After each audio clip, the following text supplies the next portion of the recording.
Hey, how's it going, everyone? I apologize for my delay on getting this lecture to you. Thank you for your patience. This will be your third lecture for Ethnic Studies 1000 Intro to Ethnic Studies that will cover the first part of our African American Studies unit in this course. Share my screen.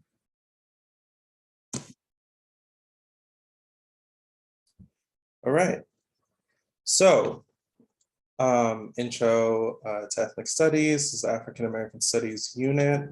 On this first slide, you'll see a couple of photos that I thought were really important to show you as sort of introduction.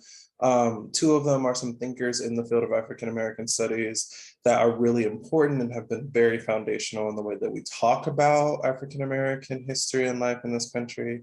And the other, one of the other photos to the right side of your screen, this one right here is, or in the sepia tone, is a previously enslaved woman by the name of Harriet Jacobs, who published a narrative of her life under the pseudonym Linda Brandt. And then to the right of that is a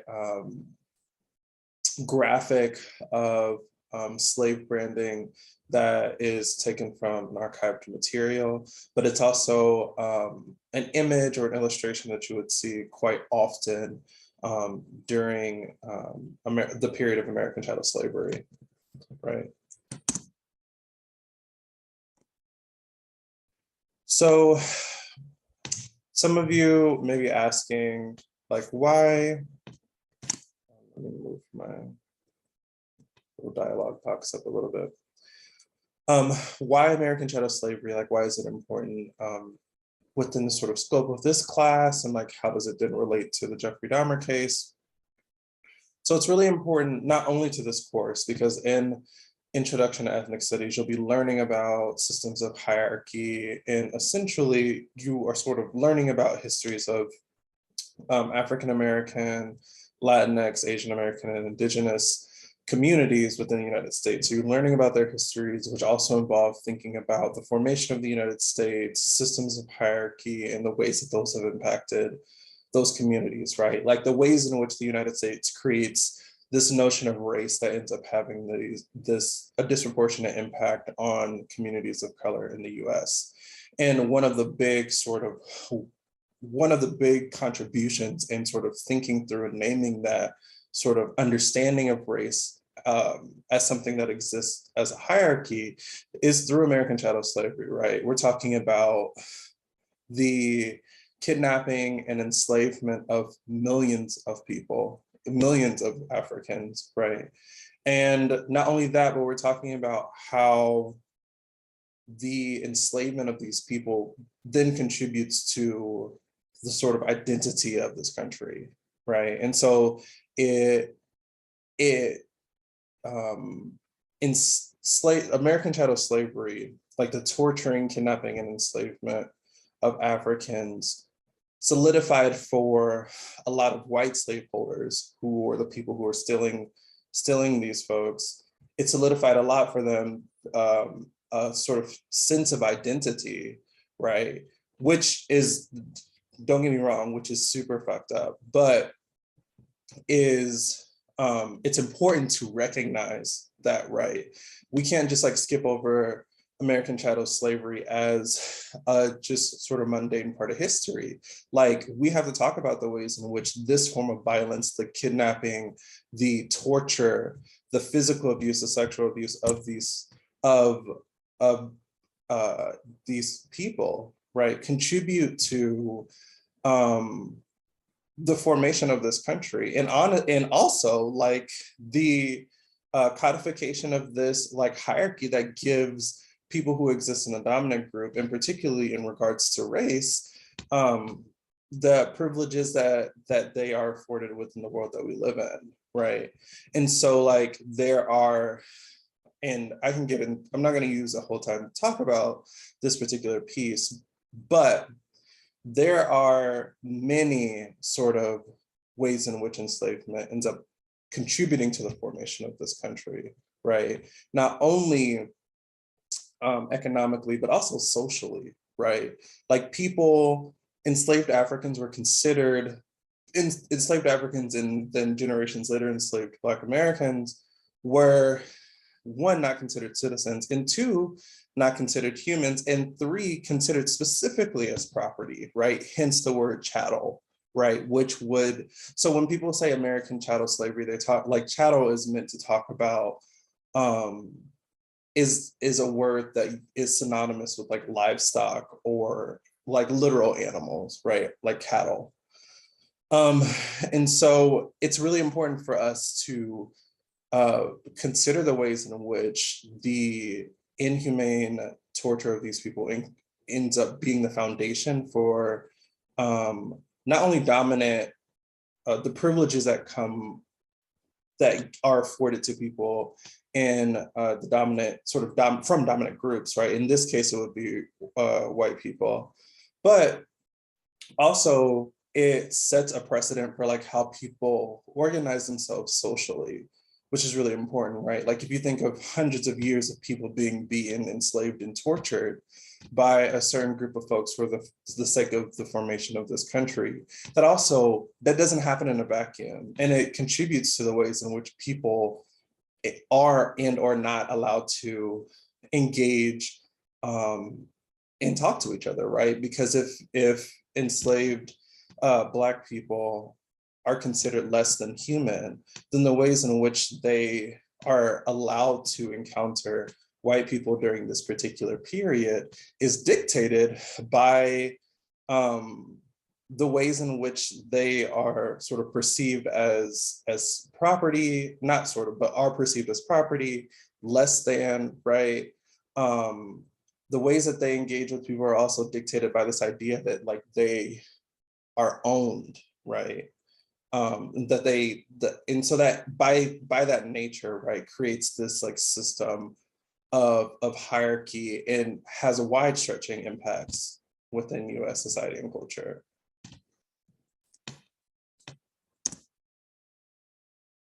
And so I want to like pull over some of the key terms that we learned from Difference Matters by Brenda Allen to continue to and I want to continue to contextualize that right within this lesson, right? And so we, in this lesson, we'll be thinking a lot about in like African Americans, because African American Studies unit, right? And African Americans exist in one of those non-dominant categories in terms of race. We'll also be talking a lot about socialization in this lesson. We'll be talking a lot about essentialism, and essentialism is going to be really important to think about in this particular lesson, and socialization. So the reason that these two keywords are going to be really important to think about during this lesson is because people who, slave owners, like white slave owners, people who owned enslaved Black people, had to learn how to be masters of another human being, right? And so to make it plain, people were literally taught how to maintain a sense of authority, often through like torture and really abusive slave-owning practices that the historian Walter Johnson talks about in Soul by Soul. Also, another reason why, and also why essentialism is really important to think about in addition to socialization, I'm sorry, is because the sort of ideologies and assumptions and narratives that are built into the way that people are taught how to become masters, right? Often are facilitated by these like grand sweeping notions about who these people are, and ends up actually, right, being built into laws and systems and policies in the United States, right? There like is actual legislation around that like names, right, who is a slave and who is not, right? And so that's also really important. And those in the sort of ideologies that like are built into the ways that people recognize and understand who is of a certain class or identity, or who is free and who is enslaved, right? Is like the things that the things that are at the root of that, right, are are built to be beneficial for dominant groups. And in this particular case, when we talk about dominant groups, we're talking about, in this lesson, race specifically, and we're talking about the ways in which white slaveholders made a way for themselves to continuously be sort of afforded a privilege, right, through the enslavement of Black people, right? And like built into laws and policies, ways in which to securitize their like authority and status, right? And so that is really important to hold on to. And I want us to continue thinking about some of the things that Brenda Allen introduced us to as we're moving through this unit on African American studies. And so the first reading I want to talk about is Soul by Soul by Walter Johnson. Walter Johnson is a really key figure in the study of American chattel slavery.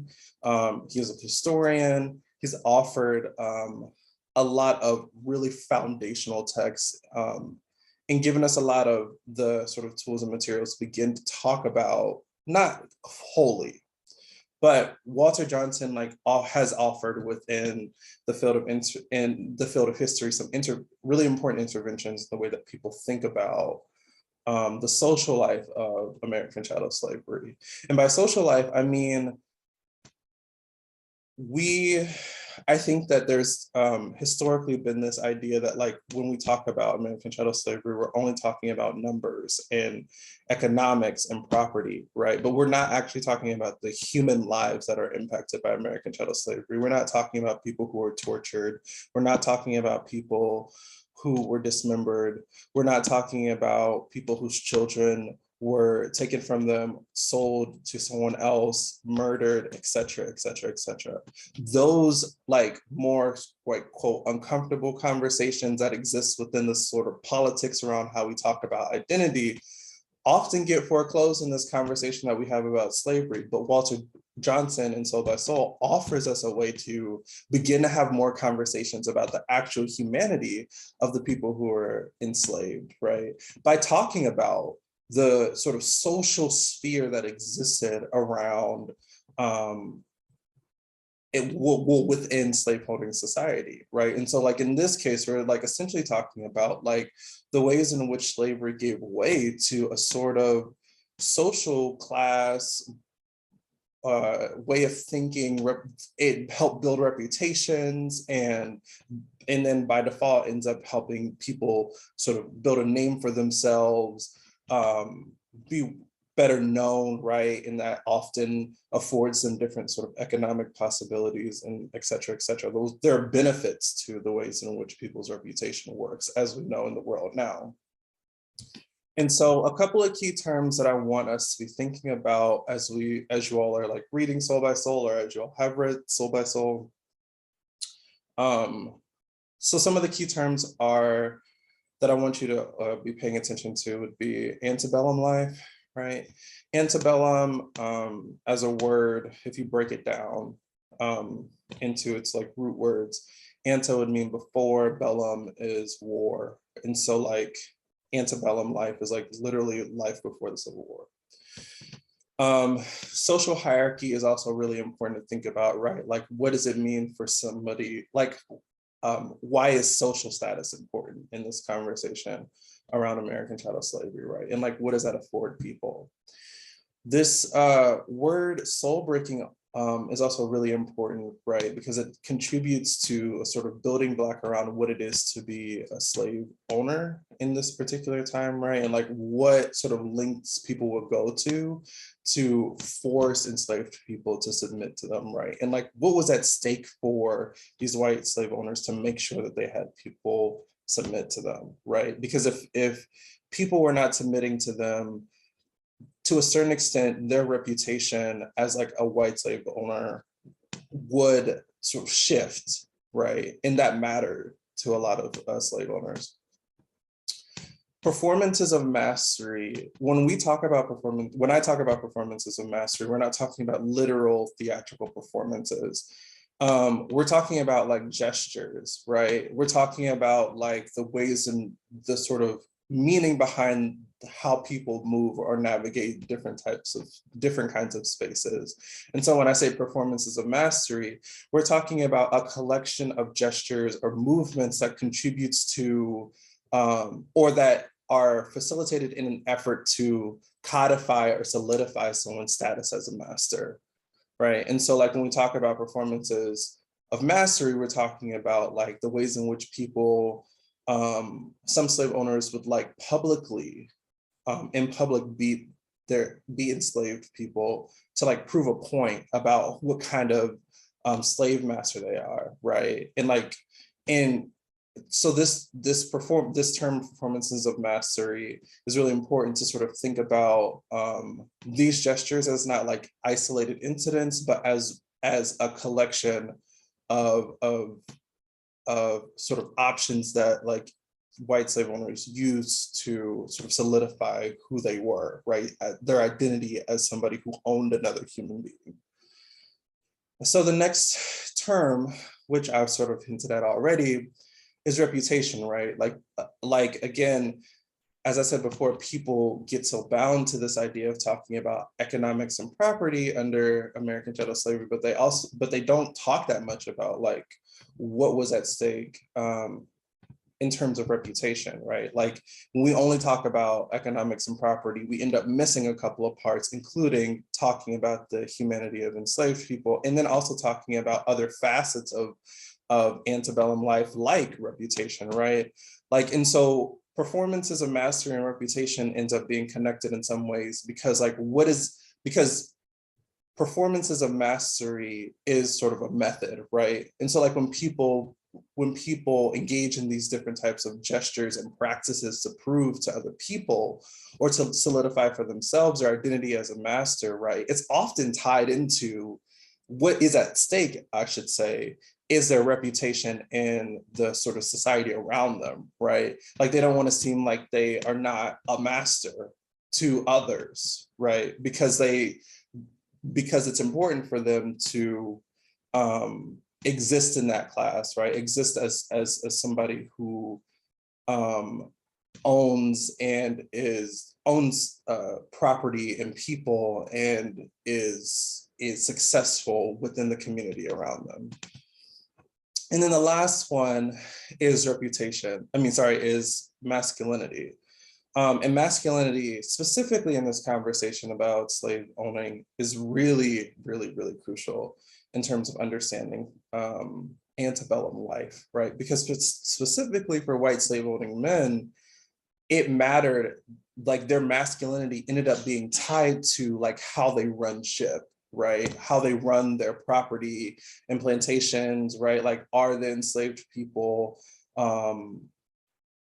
and the ways that they are sort of working the land in order working to the benefit of these men, right? And so masculinity ends up being tied into reputation, right? And as a way to sort of solidify that, or an effort to solidify that, you have these performances of mastery that include practices, right, and gestures and behaviors that are literally meant to break the souls of enslaved Black people.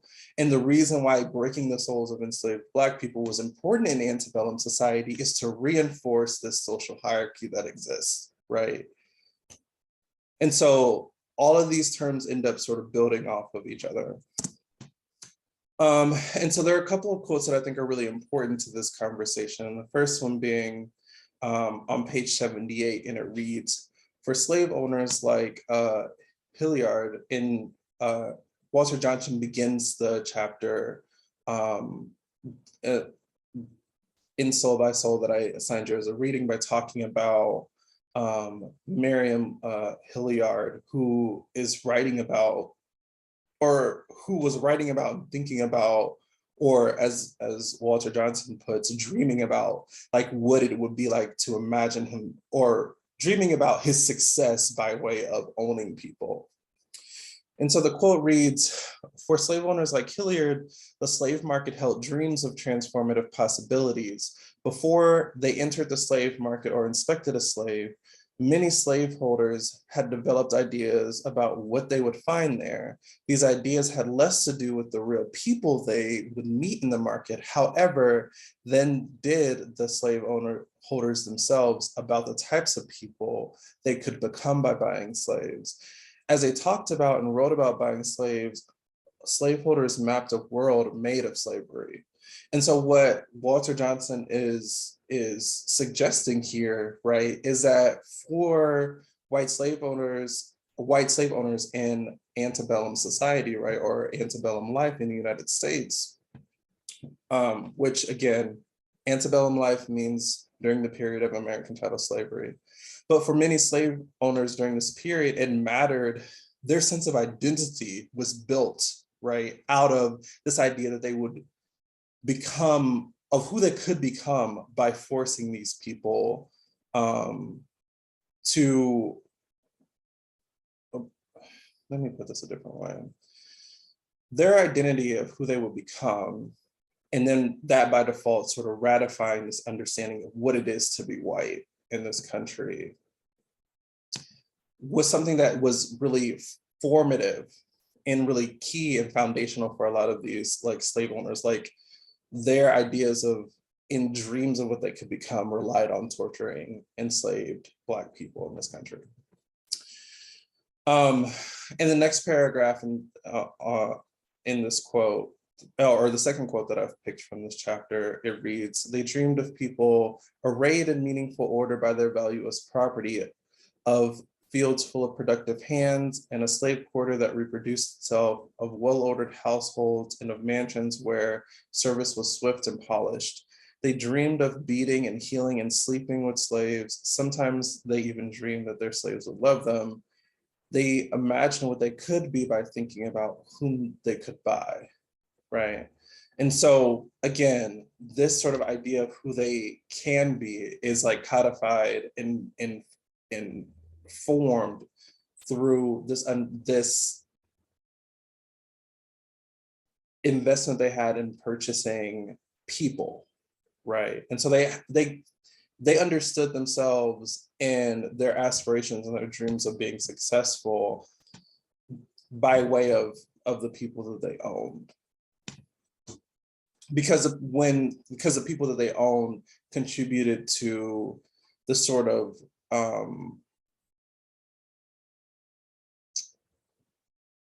the ways in which they sort of, I'll say, well, as Walter Johnson says, beats, sexually abuses, holds captive, right? Like owns these people. The ways in which these people own enslaved people ends up contributing to this idea of success that is ratified through slave societies, right? In antebellum life, right? And contributes to this understanding of their social status and their reputation, right? Within the communities that they live in. The next quote that I point to is on the next page, and it writes, "In the same way that a single automobile today might have vastly different personal meaning to a teenager, a wealthy suburban lawyer, or an isolated elderly person, in the 19th century, agricultural slaves and their produce had vastly different meanings to white men in the South. According to their stage in life and social position, slaveholders had a number of ways to talk about slave buying," right? And so as we sort of think about how white slaveholding society sort of organizes itself around reputation and like what that means, right? And social wealth and capital. I think that this example really helps to contextualize like what that meant. And so like Walter Johnson talks about like the different sort of the significance that buying a car would have for different people in the world today. Like that is the sort of stakes, that was what was at stake for white slaveholders during the antebellum period, right? And even if you think about like what it means for people to buy fancy cars now, and like how important it is as a sort of a reification of their own wealth, or like status or masculinity, or the things that they own, or wealth, et cetera, et cetera, et cetera. Enslaved people who were literally kidnapped and brought here and made into, by law, property. Like they legally were legible as property. Like people considered them the same as like livestock. And so like a car, enslaved people, the buying and purchasing of enslaved people held a lot of meaning for white slave owners socially, right, in the world that they lived in. And an example of this, and Walter Johnson provides an example of this through the story of John M. Tibeats, I think I'm pronouncing that last name correctly, who is responsible for the kidnapping and purchasing of Solomon Northup. I don't know how many of you all have read 12 Years a Slave, but 12 Years a Slave is about a free Black man who was a violinist, who was literally kidnapped and enslaved, right, from the North. And so Walter Johnson offers this like really particular quote about John M. Tibeats that reads, "For men like Tibeats, buying a first slave was a way of coming into their own in a society that had previously excluded them." And so the reason that this example for John M. Tibeats is important is because, as you'll read in Soul by Soul, John M. Tibeats did not have a lot of wealth, right? It seemed like he had something to prove, or that he wanted to make a name for himself as a slave owner, right? And so as a way to sort of gain access to this like social class, right? And to be sort of understood and form the building blocks of who he was, which is also wrapped into or connected to ideas of masculinity, ideas of success, etc. So as a way to sort of get there, not sort of, as a way to get there, he opted to kidnap Solomon Northup, right, to buy a slave. And so, again, this sort of social life, social sphere, social hierarchy that is like entangled with how we understand American chattel slavery is really important.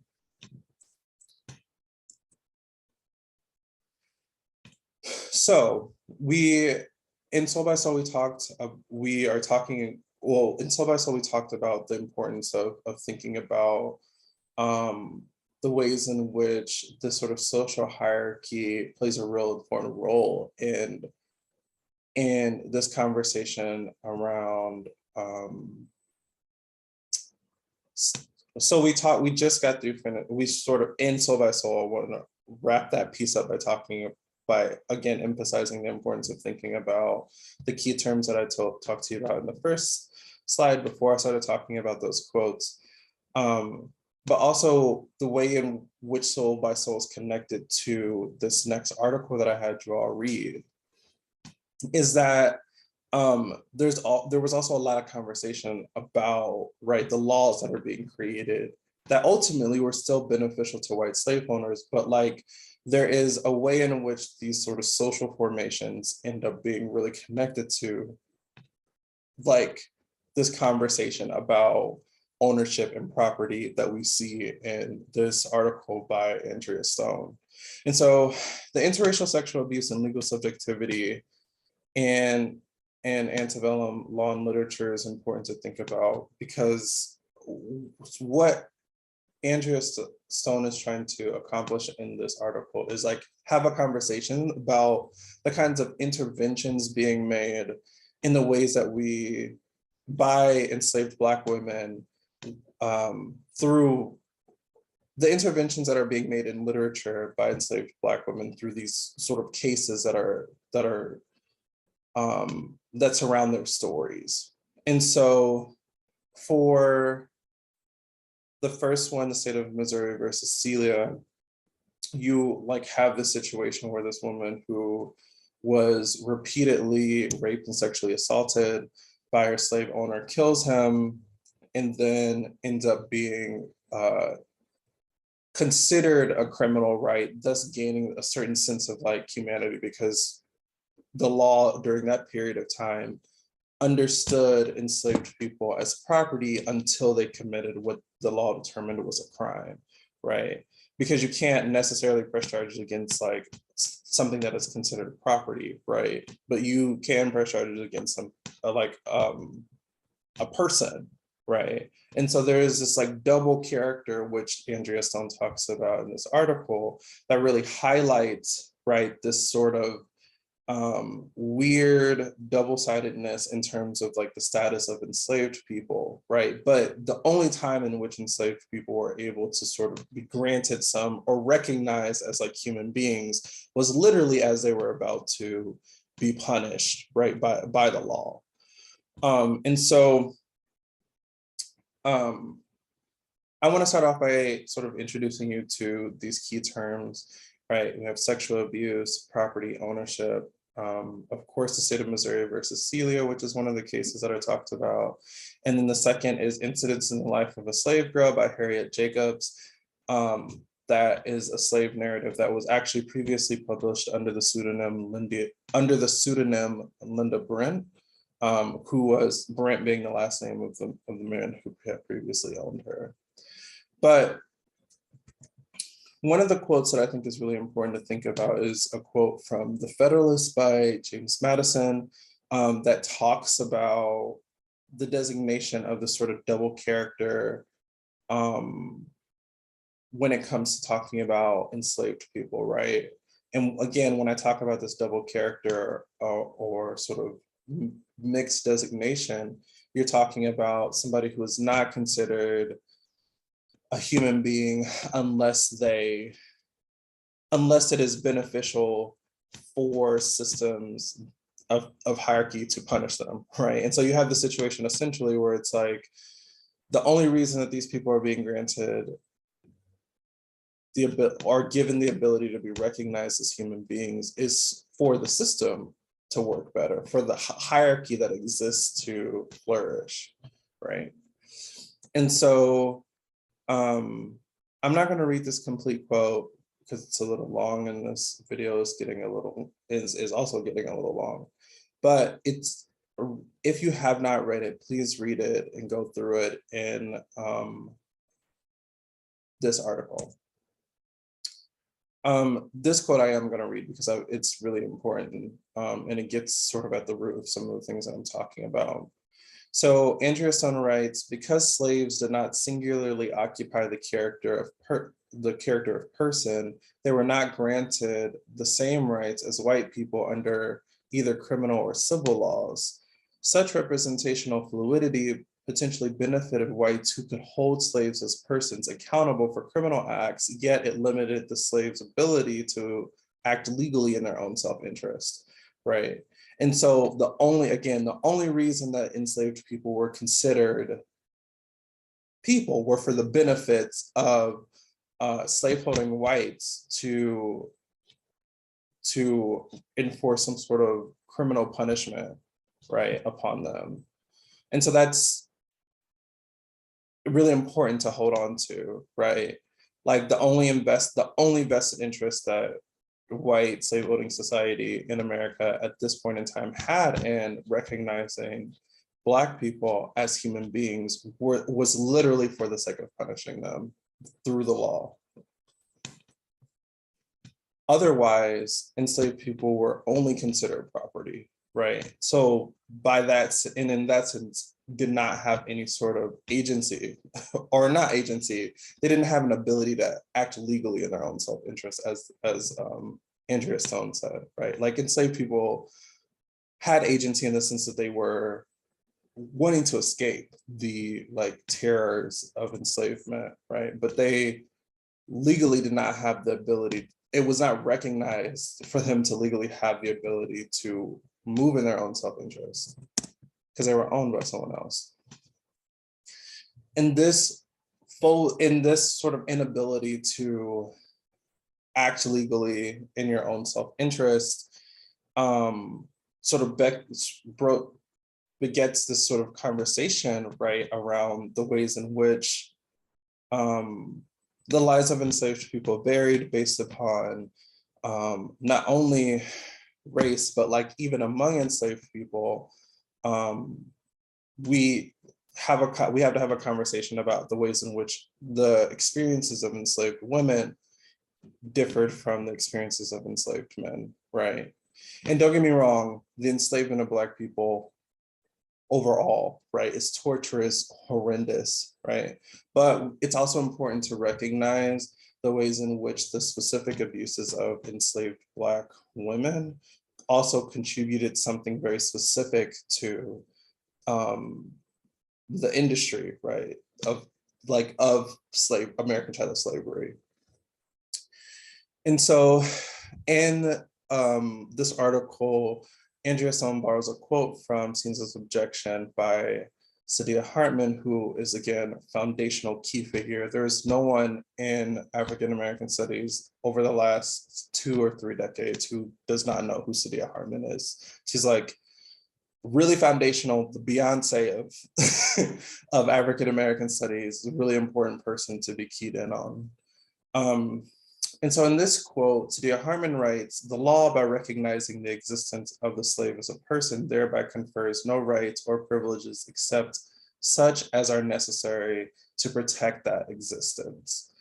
All other rights must be granted specially. Hence, the penalties for rape would not and should not by such implication be made to extend to carnal forcible knowledge of a slave, the offense not affecting the existence of the slave, and that existence being the extent of the right which the implication of the law grants."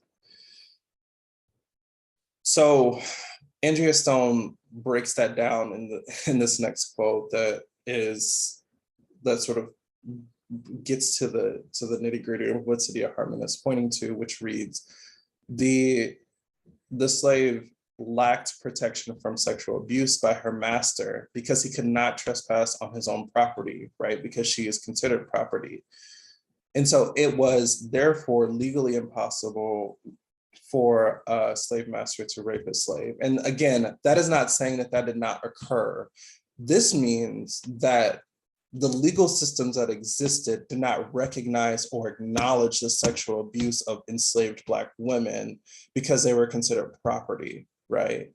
And the only times in which enslaved people were considered people, right, or anything close to that is in moments when the law needed a reason to criminalize, or not needed a reason to criminalize, and when the law needed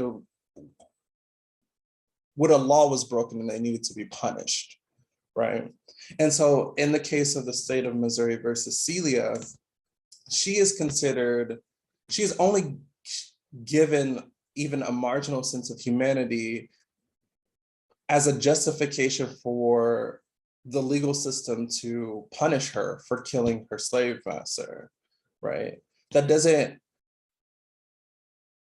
That humanity was not applied before when we have a conversation about how messed up and inhumane it had been for her slave master to, one, enslave her or to own her at all, and two, to be sexually abusing her over a period of years, right? And so in this situation, you have this woman who is literally enslaved and is owned by a man who for years is like sexually abusing her, right? And at a certain point in defense of herself, while defending herself, he ends up dying. And now she becomes like a fugitive, right? Like a person that the law is looking for to punish on the account of like a law that was broken, right? And so in that sense, in order for her to sort of be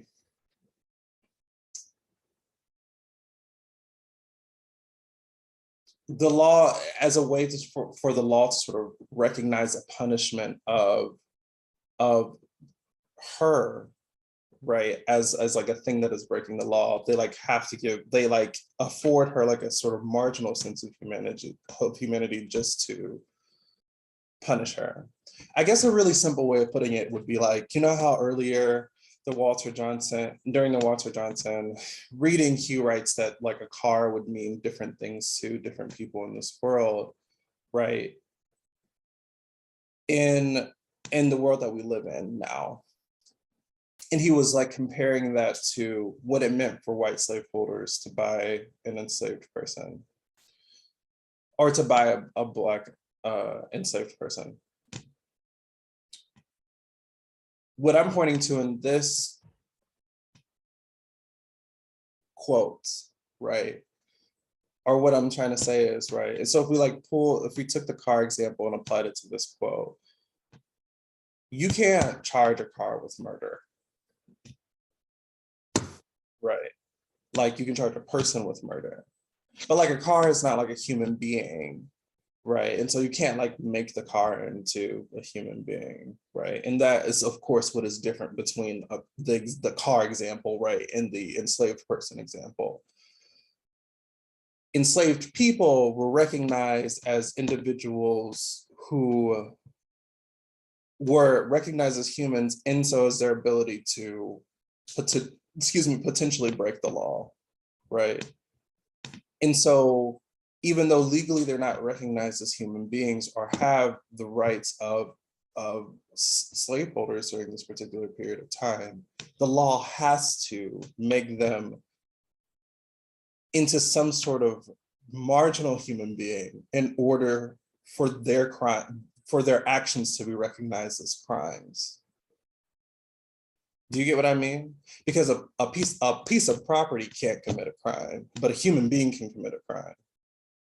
And that's where you get the sort of mixed double-sidedness of the status of enslaved people. And so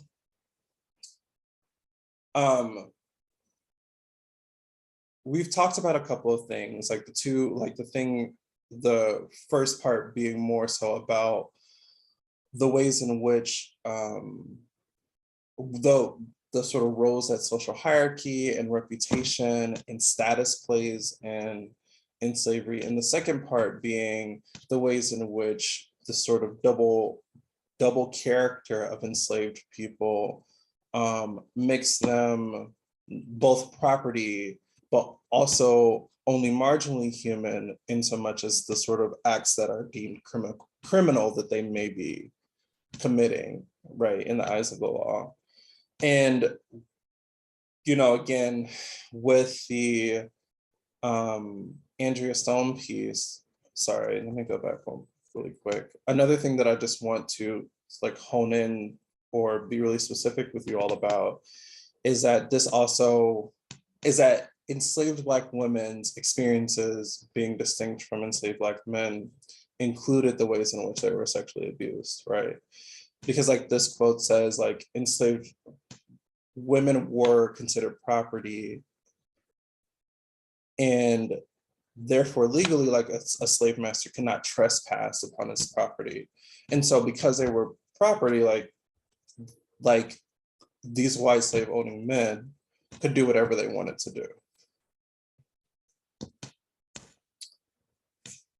And so we talk, like all of the aspects of this conversation thus far have been around talking about how enslavement ends up codifying this understanding or notion of race within the United States. And it's not the only contribution, but it is a significant contribution to the ways in which race is understood in this country. And American chattel slavery also, right, is a huge contribution to the building of this hierarchy that is established in the United States, right? It's particularly around race. And so how is this connected to the Dahmer case? When we have a conversation about like, and I included this video, I'm not gonna play it right now, although it might play on its own. Let's see if I can pause it. So one of the things that come around Let me go back to the first slide. So a lot of things that come up in the Dahmer case are questions around like what made him a serial killer, right? We talked a lot about causality. And this interest in people sort of wanting to, this investment that people have in Dahmer sort of solidifying himself or like finding himself or creating some sort of identity for himself is mirrored in the investments that white slave owning societies had in social status, reputation, etc. Right. And so it's important to think about like the ways in which sort of this understanding of race and the privileges that are then given to white people in this country are reflected, right, even in the ways that people have conversations about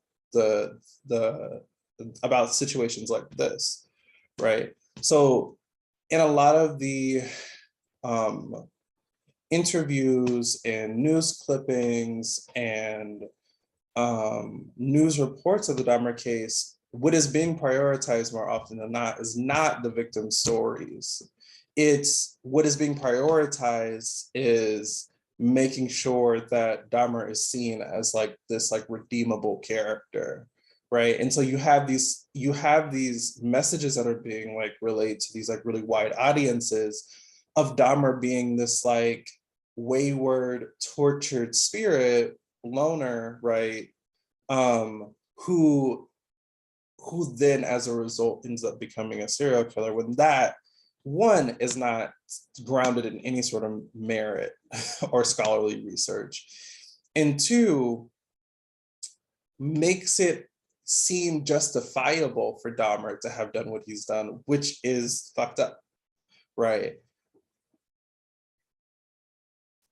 The sort of investment that people have, or like the sort of knee-jerk reaction that people have to sort of jump at this story or this case and sort of make Dahmer the center of it, right, is a reflection of privilege, right? And also an indication of value that is placed on white men in this country, right?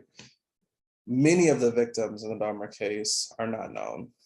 There are a couple of victims because of the sort of grotesque nature of their murder, which is still about Dahmer, right? Like if the only reason that people are interested in a particular victim is because of how grotesque their murder is, it's still, the focus is still on Dahmer, right? Because he's the person who does it.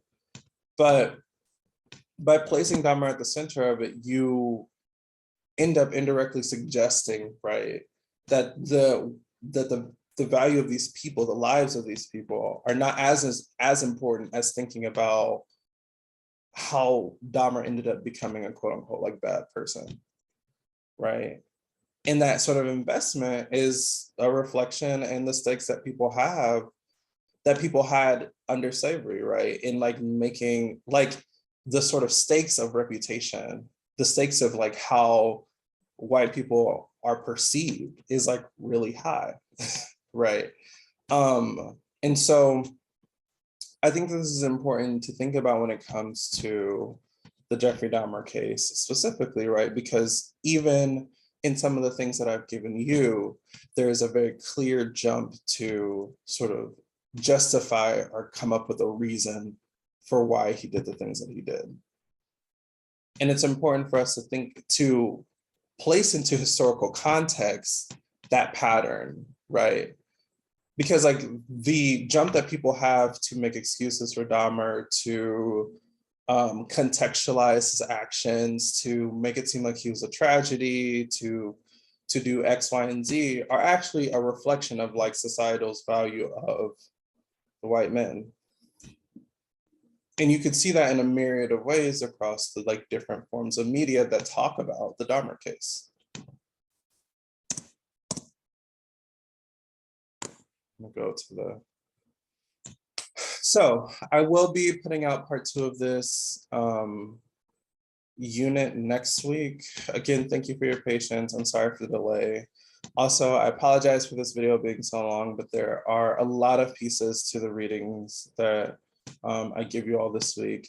If you have any questions, definitely feel free to shoot me an email, and also make an office hours appointment. Please, please, please prioritize reading all of the readings that I give you. They're really important in understanding things. Most of the times my lectures will help contextualize some of the things and talk about how they're connected. But I'm not going to go through the entirety of each reading because obviously it takes a while to even contextualize some of the readings and talk about their connections, right?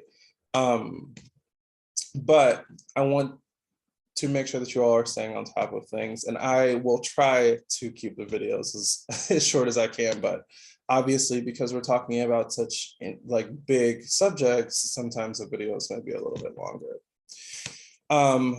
But other than that, I will see you, well, I won't see you, but you'll receive, until next time